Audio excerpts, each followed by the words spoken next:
मुझे सऊदी अरब आए दूसरा महीना होने वाला था, लेकिन अभी तक मुझे यहाँ कोई ढंग की नौकरी नहीं मिल रही थी। मेरे यहाँ आने का वाकया भी अजीब ही था। कोई सुनता तो यकीन ही ना करता। मेरे तो वहमो गुमान में भी नहीं था कि मुझे यहाँ आने का मौका मिलेगा। मैं अपने घर की गरीबी की वजह से बेहद परेशान था, क्योंकि मेरी बहनों की शादी सिर्फ इस वजह से रुकी हुई थी कि हमारे पास जहेज नहीं था। एक दिन मैं सड़क पर परेशान बैठा हुआ था कि एक आदमी बड़ी सी गाड़ी में मेरे पास आया और कहने लगा, तुम कुछ परेशान हो, मैं तुम्हारी मदद कर सकता हूँ। मैंने कहा, भाई जाओ यहाँ से, मैं बहुत परेशान हूँ, मेरा दिमाग ना खाओ। वो कहने लगा, मैं तुम्हें नौकरी देने आया था, अगर तुम्हारी ख्वाहिश नहीं तो ठीक है, मैं चला जाता हूँ। मैंने जल्दी से कहा, रुक जाओ, मुझे तफसीलन बताओ। अंदर ही अंदर मैं घबरा भी रहा था कि कहीं मेरे साथ कोई फ्रॉड ना हो जाए। लेकिन वो आदमी कहने लगा, फिक्र ना करो, अगर अपने हालात बदलना चाहते हो तो मेरे साथ चलो, मैं तुम्हें बाहर के मुल्क में भिजवा दूंगा, वहां पर तुम काम करके अपने हालात बदल सकते हो। मैं बाहर जाने का सुनकर फौरन खड़ा हो गया। मैंने सोचा कि एक बार इसकी बात सुन लेता हूँ, क्या पता वो कोई नेक आदमी हो। लेकिन वो मेरी मदद क्यों करना चाह रहा था? मैंने उससे पूछा, भाई ना मैं तुम्हें जानता हूँ और ना तुम मुझे जानते हो, लेकिन फिर भी तुम मेरी मदद क्यों करना चाह रहे हो? तो वो कहने लगा, बस मैं ऐसे रोज किसी गरीब की मदद कर दिया करता हूँ, अल्लाह ताला ने बहुत कुछ दिया है। मुझे ये सारा मामला कुछ पुरइसरार लग रहा था और कुछ मशकूक भी, लेकिन मेरे पास कोई और चारा भी नहीं था। कुछ दिनों पहले ही अपनी हिमाकत की वजह से नौकरी छोड़ चुका था। मैंने अल्लाह का नाम लिया और उस आदमी के साथ चल दिया। वो मुझे लेकर एक बड़े से बंगले में आ गया। मुझे एक कमरे में बिठाकर वो आदमी खुद गायब हो गया। कुछ देर बाद आया तो उसके हाथ में कुछ पैसे और वीजा था। मुझे देखकर कहने लगा, ये पैसे पकड़ो और अपना पासपोर्ट बनवा लो, कुछ दिनों बाद तुम्हें टिकट भी मिल जाएगी। मुझे यकीन नहीं आ रहा था कि किस्मत मुझ पर यूं भी मेहरबान हो सकती है। मैं उसी वक्त पैसे लेकर वहां से आ गया। अगले कुछ दिनों में मैंने पासपोर्ट बनवा लिया। मैं अगले रोज उस आदमी के घर गया तो उसने मेरे हाथ में टिकट थमा दी और साथ ही एक मोबाइल नंबर भी दिया और बोला, परसों तुम्हारी फ्लाइट है, वहां जाकर जो मोबाइल नंबर मैंने दिया है इस नंबर पर राब्ता कर लेना, तुम्हें नौकरी मिल जाएगी। मैं घर वालों को बताकर सऊदी अरब आ गया, लेकिन एयरपोर्ट से निकलने के बाद मुझे एहसास हुआ कि वो नंबर मुझसे कहीं खो गया है। मेरे तो पैरों तले से जमीन निकल गई कि अब मैं क्या करूंगा। मैं तो यहाँ किसी को जानता भी नहीं था, जाने वो आदमी कौन था जिसने मुझ पर मेहरबानी करके यहाँ भिजवा दिया था मुझे। लेकिन अब मैं यहाँ आकर फंस गया था। मैं बेहद परेशान हो गया। पहले मेहनत मजदूरी शुरू कर दी ताकि अपनी भूख मिटा सकूं। मुझे यहाँ आए दूसरा महीना होने वाला था और मैंने अभी तक अपने घर वालों को 1 रुपया तक नहीं भेजा था। मेरी किस्मत अच्छी थी कि एक अमीर आदमी मुझे अपने घर ले गया और माली की नौकरी दे दी। मुझे वहां से अच्छी तनख्वाह मिलने लगी। वहां साहब की एक रिश्तेदार खातून आई थी। मैं नोट करता था कि वो मुझे घूर घूर कर देखती रहती हैं। एक दिन साहब ने मुझे उस अरबी औरत के घर भेज दिया कि तुम आज से इसके मुलाजिम हो और इसके घर ड्राइवरी करोगे। वो अरबी औरत मुझ पर बहुत मेहरबान थी। मेरी तनख्वाह भी अच्छी थी और उसने मुझे रहने के लिए बहुत अच्छा कमरा भी दिया हुआ था, जबकि उसके बाकी मुलाजिम सर्वेंट क्वार्टर में रहते थे। उस औरत की एक जवान बेटी थी, बस वो कहीं जाती तो मुझे अपने साथ लेकर जाती, मगर मैंने आज तक उसकी शक्ल नहीं देखी थी। वो खुद को काले बुर्के में ढांप कर रखती थी। अभी कुछ ही दिन गुजरे थे कि मुझे उस औरत की बेटी की हरकतें मशकूक लगने लगी। वो गाड़ी में मेरे साथ आगे बैठ जाती और मेरे करीब आने की कोशिश करती, मेरा हाथ पकड़ लेती, मगर मैं डर की वजह से चुप बैठा रहता। एक दिन उस अरबी औरत ने मुझे घर के अंदर बुलाया और मुझे कहने लगी, तुम्हें अपनी बहनों की शादी के लिए कितनी रकम चाहिए? मैंने कहा, लाखों रुपए चाहिए होंगे, क्योंकि जहेज बनाना है। कहने लगी, तुम जितने रुपए मुझसे मांगोगे मैं तुम्हें दूंगी, मगर मेरी एक शर्त है, और वो ये कि तुम्हें मेरी बेटी से शादी करनी होगी। मैं तो ये शर्त सुनकर परेशान हो गया, क्योंकि मुझे उसकी बेटी ठीक नहीं लगती थी और मैं वैसे भी अपने मुल्क में शादी करना चाहता था। मगर फिर जब मैंने इनकार किया तो उस औरत ने मुझे धमकी दे डाली कि वो मुझ पर इल्जाम लगाकर मुझे जेल भिजवा देगी। मजबूरन मैं इस शादी पर राजी हो गया। उस औरत ने मेरे सामने ढेर सारे पैसे रखे और बोली, बात दरअसल ये है कि मेरी बेटी को तुम पसंद आ गए हो, وہ تمہیں ढेर सारी दौलत और आसाइश देगी, तुम जो मांगोगे वो देगी, मगर शर्त ये है कि तुम निकाह से पहले उसकी शक्ल नहीं देख सकते, निकाह के बाद ही देखोगे। ये शर्त सुनकर मुझे थोड़ा अजीब लगा, मगर इतने सारे पैसे देखकर मैंने भी इरादा कर लिया कि अब मैं जरूर उसकी बेटी से शादी करूंगा, ये तो मेरी जिंदगी बदल देगी। अब मेरे पास इनकार का जवाब ही नहीं था। मुझे पैसे और हर सहूलत मिल रही थी, इसके बदले अगर मुझे किसी बदसूरत या माजूर लड़की से भी शादी करनी पड़ती तो ये घाटे का सौदा नहीं होगा। मैंने उस अरबी औरत से ढेर सारे पैसे लेकर पाकिस्तान भिजवा दिए ताकि मेरी बहनों की शादियां हो सकें। इस सारी सूरत हाल में मशकूक सिर्फ एक बात थी, और वो ये कि उस औरत की बेटी की शक्ल मैंने आज तक नहीं देखी थी, और दूसरा ये कि वो मुझसे ही अपनी बेटी की शादी क्यों करेगी। कोई तो वजह जरूर थी जो मुझसे छुपा रहे थे। वो सोच सोच कर मेरी बस हो गई थी। एक दिन वो औरत कहने लगी, 1 हफ्ते बाद तुम्हारा और मेरी बेटी का निकाह है, वो निकाह के वक्त यहाँ आएगी और तुम उसकी शक्ल भी निकाह के बाद देखोगे। उस औरत ने बताया कि मेरी बेटी कुछ दिनों के लिए अपने किसी अजीज के पास दूसरे मुल्क चली गई है, जैसे ही वो आएगी उसी दिन तुम्हारा निकाह उससे हो जाएगा। मैंने हामी भर ली। मुझे लगा सादगी से निकाह होगा, लेकिन उसने तो इतनी धूमधाम से तैयारियां शुरू कर दी कि मैं हैरान ही रह गया। मेहंदी की तकरीब तो इतनी जबरदस्त थी कि मैं सोच भी नहीं सकता था, लेकिन उसकी बेटी अभी तक नहीं आई थी। अब मैं तजस्सुस में पड़ गया था कि क्या वो ऐन वक्त पर आएगी। बारात वाले दिन सुबह सुबह मैंने अपने कमरे की खिड़की से देखा कि एक बड़ी सी गाड़ी से एक निकाब पोश लड़की निकली और अंदर चली गई। वो उसी औरत की बेटी थी जो अब मेरी बीवी बनने वाली थी, मगर उसने आज भी अपने चेहरे पर निकाब किया हुआ था। मैं ये सब देखकर हैरान हुआ था। फिर सोचा कि चलो जो भी है, निकाह के बाद राज खुल ही जाएगा। अब मुझे निकाह का इंतजार था।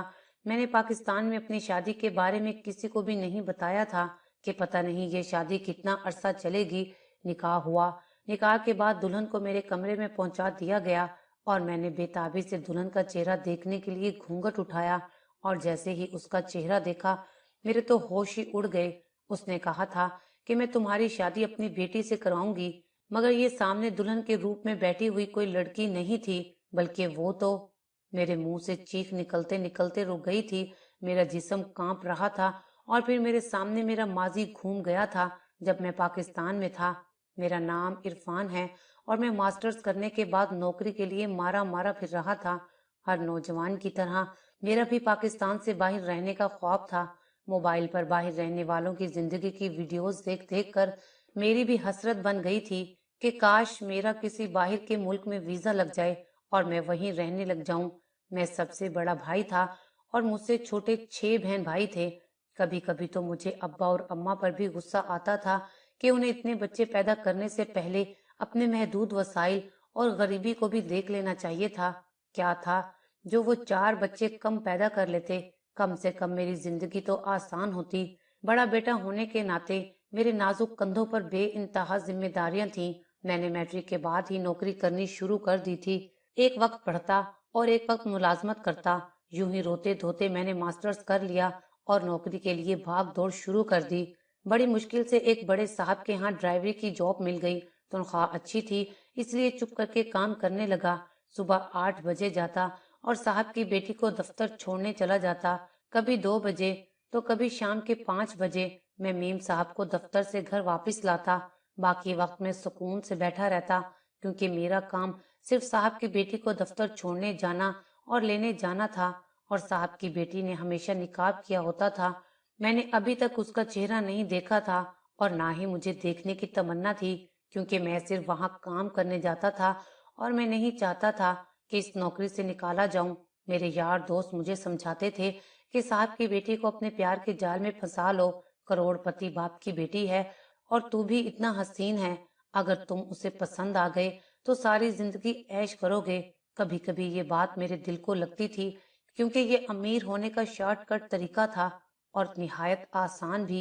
लेकिन मैं अपने डर की वजह से साहब की बेटी के सामने नजर तक नहीं उठा सकता था। उस लड़की ने भी कभी मुझसे बात करने की कोशिश नहीं की थी, बल्कि मुझे तो लगता था कि वो शायद गूंगी है, क्योंकि 1 महीने के दौरान मैंने उससे बात करते नहीं सुना था। मेरे दोस्त मुझे कहते थे कि तुम ही कभी बात करने की कोशिश कर लिया करो, क्या पता वो जवाब दे दे। मैंने बड़ी हिम्मत से एक दिन कोशिश की और पूछा, मैडम, मुझे कल की छुट्टी चाहिए, कल मैं आपको छोड़ने और लेने नहीं आ पाऊंगा। मैंने सोचा कि वो मुझे कुछ तो कहेगी, पूछेगी कि क्यों छुट्टी करनी है, ये क्या वजह है, मगर उसने तो एक लफ्ज भी ना कहा और महज सर हिला दिया। मुझे बहुत गुस्सा आया। मैंने सोचा कि मैं क्यों इस पत्थर दिल लड़की से अपना सर टकरा रहा हूँ। मुझे नहीं लगता कि ये मेरे जाल में फंसेगी। अगले दिन मैंने जानबूझकर छुट्टी कर ली ताकि अगले दिन जाऊं तो वो कुछ पूछेगी तो सही, मगर इससे पहले ही उसके बाप ने पूछ लिया कि तुम कहाँ गायब थे, कल आई क्यों नहीं। मैंने कहा, साहब जी, आप घर पर नहीं थे। मैंने मैडम साहिबा को बता दिया था कि मुझे जरूरी काम है, इसी वजह से नहीं आ सकता। साहब ने कहा, अच्छा ठीक है, मगर अगली बार छुट्टी लेनी हो तो मुझे जरूर बताया करो, मेरी बेटी से कुछ ना कहा करो। मैं हैरान होकर सोचने लगा कि साहब अपनी बेटी से इस कदर खफा क्यों रहता है। मैंने कभी उसको मैडम से प्यार से बात करते नहीं देखा था। फिर घर के पुराने चौकीदार से मालूम हुआ कि वो साहब की नहीं कि बल्कि साहब की भाई की बेटी है। उसका नाम परवीन है, मगर सब उसे बड़ी मैडम कहते हैं। वैसे तो वो बाहर के मुल्क में रहती है, मगर साल में कुछ महीने यहाँ गुजारती है। साहब को उनके काम से नफरत है, मगर उसे कुछ कहते नहीं हैं। मैंने आज तक ध्यान से देखा ही नहीं था कि वो कहाँ जाती है और क्या काम करती है। अगले दिन मैंने जिस दफ्तर के सामने उसे छोड़ा, वहां का बोर्ड पढ़ा और उसे पढ़कर तो मेरे पैरों तले से जमीन खिसक गई। वो तो कोई और इदारा था जो ख्वाजा सिराओं की देखभाल के लिए बनाया गया था। वो अंदर चली गई और मैंने गाड़ी कुछ फासले पर खड़ी कर ली। कुछ देर बाद चंद ख्वाजा सरा वहां से निकले तो मैंने एक से पूछा कि यहाँ की मालकिन कौन है, तो उसने बताया कि परी मैडम है, बहुत बड़े घराने से ताल्लुक है उनका, ख्वाजा सिराओं को तालीम देती है। मैं बहुत मुतासिर हुआ कि परी मैडम कितनी अच्छी है। मुझे वो सच में अच्छी लगने लगी। मैंने आहिस्ता आहिस्ता उससे बातचीत करने की कोशिश शुरू की तो वो भी मेरे साथ घुल मिल गई और अक्सर हमारी बातचीत होने लगी। अब वो गाड़ी में बैठते ही निकाब उतार लेती थी। मुझे भी परी का उसके चचा की तरह ख्वाजा सराओं के लिए काम करना अच्छा तो नहीं लगता था, मगर मैं उसे ये बात बोल नहीं सकता था। मुझे लगने लगा कि वो भी मुझे पसंद करने लगी है। बहुत जल्द मुलाकातें साहब जी यानी परी के चचा की नजरों में आ गईं और एक दिन उन्होंने मुझे घर बुलाया और कहा, तुम जानते हो परी की असलियत क्या है? जानोगे तो उल्टे पांव यहाँ से भाग जाओगे। मैंने कहा, ऐसी भी क्या असलियत है उसकी? मैं तो उससे शादी करना चाहता हूँ। साहब जी मेरी बात सुनकर मुझे अजीब नजरों से देखने लगे और कहने लगे, वो लड़की नहीं है, एक ख्वाजा सरा है, तीसरे जिन से ताल्लुक रखती है, कैसे शादी करोगे? ये सुनकर तो मेरे सर पर आसमान टूट पड़ा। मुझे परी का उन लोगों से लगाव देख कर ही समझ जाना चाहिए था कि उसकी असलियत क्या है। वो उनके साथ जब होती थी तो यही लगता था कि वो भी उसी जिन्स से ताल्लुक रखती है, मगर मैंने कभी उस पर शक करने का सोचा ही नहीं था। उस आदमी ने सच ही कहा था। मैं परी की असलियत सुनकर उल्टे कदमों वहां से भाग गया। परी से हर किस्म का नाता और राब्ता खत्म कर लिया। उसने इतना बड़ा धोखा किया था मेरे साथ, मैं उसकी शक्ल तक नहीं देखना चाहता था। मैं वो नौकरी छोड़कर दर बदर की ठोकरें खाने लगा। तब कहीं जाकर किस्मत मेहरबान हुई और मैं सऊदीया चला आया। लेकिन मुझे क्या मालूम था कि मेरी तकदीर में क्या लिखा है। शादी के लिए हामी भरते हुए मेरे जहन में दूर दूर तक परी का ख्याल नहीं था, मगर जो सोचा था वो हो गया। उस वक्त मेरी दुल्हन के रूप में कोई और नहीं बल्कि परी बैठी हुई थी। जितना हैरान मैं उसे देखकर हुआ था, उतना ही वो मुझे देखकर हो गई थी। मैंने सर हाथों में थाम लिया था। मेरा सर ये सोचकर चकराने लगा था कि मैंने ख्वाजा सरा से शादी कर ली, लेकिन अब कोई रास्ता नहीं था। मैं पैसे ले चुका था और घर में मेरी बहनों की शादी की तैयारियां चल रही थीं, वरना मैं उसी वक्त वहां से भाग जाता। मेरी लालच ने मुझे कहाँ ला खड़ा किया था कि एक ख्वाजा सरा मेरी बीवी के रूप में मौजूद थी। मैंने गुस्से में आकर उसे अपने कमरे से निकाल दिया। वो खड़ी हो गई और अपनी माँ के पास चली गई। जैसे ही वो कमरे से बाहर गई, मैंने उसी वक्त अंदर से दरवाजा बंद कर दिया। मैं उसको अपने कमरे में नहीं देखना चाहता था। सुबह हुई तो मेरी सास आई और मुझे धमकी देकर बोली, चुपचाप मेरी बेटी को कबूल कर लो और वलीमे के लिए तैयार हो जाओ, वरना मैं तुम्हें जेल भिजवा दूंगी। तुम सोच भी नहीं सकते हो मैं तुम्हारे साथ क्या कर सकती हूँ। मैं मजबूरन अपने घर वालों की खातिर उठा और तैयार होने लगा, क्योंकि उसकी पहुंच बहुत ज्यादा थी, वो कुछ भी कर सकती थी। वलीमे के लिए परी को तैयार हुए देखकर कहीं से भी नहीं लग रहा था कि वो लड़की नहीं है बल्कि कोई और जिन्स है। मैं उलझने लगा था। वलीमे वाली रात भी मैं कमरे से बाहर निकलकर लॉन में आ गया। मेरी सास मेरे पास आई और प्यार से कहने लगी, तुम यहाँ क्यों खड़े हो? मैंने गुस्से से कहा, आपने मुझे धोखा दिया है। आपने कहा था कि मेरी आपकी बेटी से शादी होगी, यानी एक लड़की से, लेकिन आपने तो मुझे धोखा दिया और एक ख्वाजा सरा से शादी करवा दी। वो कहने लगी, तुम्हें किसी ने गलत बताया है, मेरी बेटी ख्वाजा सरा हरगिज नहीं है, असल बात कुछ और है। मैंने कहा, मुझे कोई असल बात नहीं सुननी, आप मेरी जान छोड़ दें।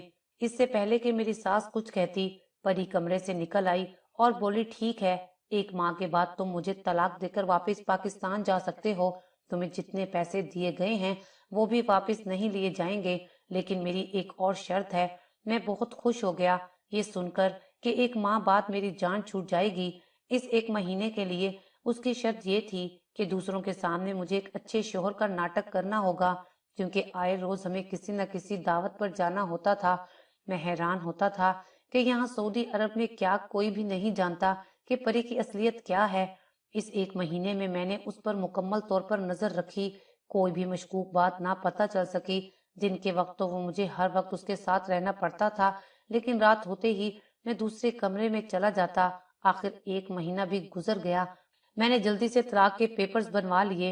मेरी सास कहने लगी, अभी भी वक्त है, सोच लो, तुम हकीकत से ला इल्म हो। ये ना हो कि जब तुम्हें सब मालूम हो तो पछताते और हाथ मलते रह जाओ। मैं समझ गया कि वो मुझे रोकने के लिए ऐसे हथकंडे इस्तेमाल कर रही है, मगर मैं वापस पाकिस्तान आने का फैसला कर चुका था। मैं उसे तलाक देकर वापस पाकिस्तान आ गया। यहाँ मुझे एक नए सिरे से जिंदगी शुरू करनी थी, इसीलिए मेहनत शुरू कर दी। जो दिल में ख्वाब थे वो सारे खत्म हो गए। 2 साल की मेहनत के बाद मैं एक छोटा सा बिजनेस कायम करने में कामयाब हो गया। मुझे इसी सिलसिले में एक बड़े ब्रांड के साथ मीटिंग करने अपने दोस्त की कंपनी जाना पड़ा। तो वहां पर परी को देखकर मैं हैरान रह गया और ये जानकर तो दंग ही रह गया कि अब वो मेरे दोस्त की बीवी है। मैंने अपने दोस्त को सबके सामने खींचकर कहा, ये तुमने क्या किया? किससे शादी कर ली? मेरा दोस्त मेरा बाजू पकड़कर दूसरे कमरे में ले गया और कहा कि यहाँ शोर मत करो। मैंने कहा, तुम जानते भी हो तुमने किससे शादी की है? कहने लगा, हाँ मैं जानता हूँ, और मैं वो सब भी जानता हूँ जो तुम नहीं जानते। पर ये ख्वाजा सरा नहीं है, बल्कि एक लड़की है। जब वो पैदा हुई तो डॉक्टर को यही लगा कि वो ख्वाजा सरा है, मगर 15 साल की उम्र में कुछ पेचीदगियों के बायस उसका ऑपरेशन हुआ और वो एक लड़की बन गई। खानदान वालों को यकीन ना आया तो परी के रिश्तेदारों ने कहना शुरू कर दिया कि वो एक ख्वाजा सिरा है, और इन्हीं बातों से तंग आकर परी के माँ बाप उसे लेकर सऊदी अरब शिफ्ट हो गए। अपनी तालीम मुकम्मल करने के बाद परी ने ख्वाजा सिराओं के लिए कुछ करने का सोचा, क्योंकि उस पर सिर्फ ख्वाजा सिरा होने का इल्जाम लगा था और उसकी जिंदगी जहन्नुम बना दी गई थी। वो सोचने लगी कि जो सचमुच मुझ जैसे लोग हैं उनके लिए तो जीना बहुत मुश्किल होगा। इसलिए वो साल के चंद महीने पाकिस्तान में रहती और एक इदारा कायम किया, जिसकी वजह से उसके रिश्तेदारों का शक मजीद पुख्ता हो गया कि वो लड़की नहीं है। और फिर परी की मुलाकात तुमसे हुई, तुम उसे अच्छे लगने लगे। बहुत जल्द ये तुमसे मोहब्बत करने लगी, मगर तुम उसके चचा की बातों में आकर उसको छोड़कर भाग गए। ये बहुत बीमार पड़ गई थी। उसकी माँ को पता चला तो उसने तुम्हें सऊदी अरब बुलवाया। तुम्हारे जाने के सारे इंतजामात उन्होंने ही किए थे। वो अपनी बेटी का दिल और घर बसाना चाहती थी, इसलिए तुम्हें मजबूर करके तुम्हारी परी से शादी करवा दी। उनका ख्याल था कि शादी की रात तुम्हारी सारी गलतफहमियां दूर हो जाएंगी, मगर तुमने तो परी की बात को सुनना ही गवारा नहीं किया और अपने कमरे से निकाल दिया। तुम परी को वही समझते रहे जो जानते थे। एक बार भी अगर उससे बात कर लेते तो तुम्हें सब मालूम हो जाता, मगर तुम उसे तलाक देकर आ गए। ये बहुत टूट गई थी। उस वक्त मैंने ही इसे सहारा दिया और सारी हकीकत जानने के बाद शादी के लिए प्रपोज किया। अब हम वहां से पाकिस्तान आ गए हैं। ये सारी बातें मुझे खुद परी ने बताई हैं, ताकि कल मैं उसे तुम्हारी तरह ना छोड़ जाऊं। मैं ये सब सुनकर ऐसा हो गया जैसे मेरे जिस्म में जान ही ना हो। मैंने अपने हाथों से अपने पैरों पर कुल्हाड़ी मारी थी। मेरा वो दोस्त 5 सालों से परदेश में धक्के खा रहा था, लेकिन परी से शादी करने के बाद वो आज इतनी बड़ी कंपनी का मालिक बन बैठा था।